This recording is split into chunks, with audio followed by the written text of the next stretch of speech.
বান্দা, যদি তুমি কলিজা থেকে অন্তর থেকে তওবা করতে পারো, আমি আল্লাহ তোমার গুনার দিকে তাকাই না, আমি আল্লাহর রহমতের দফতরের দিকে তাকিয়ে একটা মুহূর্ত তোমাকে ক্ষমা করতে বিলম্ব করি না। সুবহানাল্লাহ। মুসা পয়গম্বর দৌড় দিয়ে গেলেন যুবকের নিকটে, গিয়ে দেখেন যুবকের দেহের ভিতরে কীড়া পড়ে আছে, যুবকের হাত পা বাঁধা। মুসা পয়গম্বর নিজে কূপ থেকে পানি উঠিয়ে যুবককে গোসল করাইলেন, নিজের জুব্বা দিয়া কাফনের কাপড় তাকে প্যাকেট বানাইয়া মুসা পয়গম্বর জানাজার নামাজ উপস্থিত করে বনি ইসরাইলের ময়দানে গেলেন, গিয়ে ঘোষণা দিলেন, কে আছো আমার পিছনে জানাজার নামাজ পড়বা? ওই যে একটা যুবক পড়ে আছে মরুর প্রান্তরে, ওই যুবকের জানাজার নামাজের ইমামতি করব আমি মুসা পয়গম্বর। ওই যুবকের জানাজার নামাজে যত মানুষ উপস্থিত হবা, আল্লাহর পক্ষ থেকে ঘোষণা, প্রত্যেকটা মানুষের জীবনের গুনাহ খাতা আমার আল্লাহ মাফ করে দিবেন। আল্লাহু আকবার। একটু জোরে বলেন সুবহানাল্লাহ। হাজার হাজার লক্ষ লক্ষ মানুষ জানাজার নামাজে উপস্থিত হয়ে গেলেন। মানুষগুলা জানাজার নামাজ পড়ার আগে বলে, পয়গম্বর মুসা, লাশটার চেহারা একটু দেখতে চাই।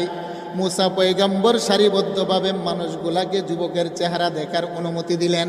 সমস্ত মানুষগুলা যুবকের চেহারা দেখে আশ্চর্যান্বিত হয়ে যায়। তারা বলেন, মুসা এ তো আমার ভাই অপরাধী, তাকে তো আমরাই ফেলে দিয়ে গেছি।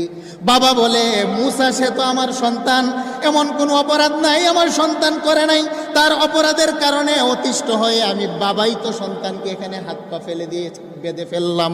বন্ধুরা বলে, মুসা পয়গম্বর সে তো নাফরমান, সে তো হলো অপরাধী, তার জানাজা পড়ার জন্য আপনি কেন আমাদেরকে ডাকলেন আর আল্লাহ কেন ঘোষণা দিল? মুসা পয়গম্বর আশ্চর্যান্বিত হয়ে তুর পর্বতমালার উপরে দাঁড়াইলেন, দাঁড়িয়ে বলেন, মাওলা আমি তো বুঝে আসে না, একটা নাফরমান বাবা তার পাপের সাক্ষী দেয়, বন্ধু বান্ধব তার পাপের সাক্ষী দেয়, তারপরেও কেন তার জানাজার নামাজ পড়াইলে আপনি গুনাহ মাফ করবেন? আমি আপনার একজন নবী, আমাকে কেন পাপিষ্ঠ ব্যক্তির জানাজা পড়ানোর অনুমতি দিলেন?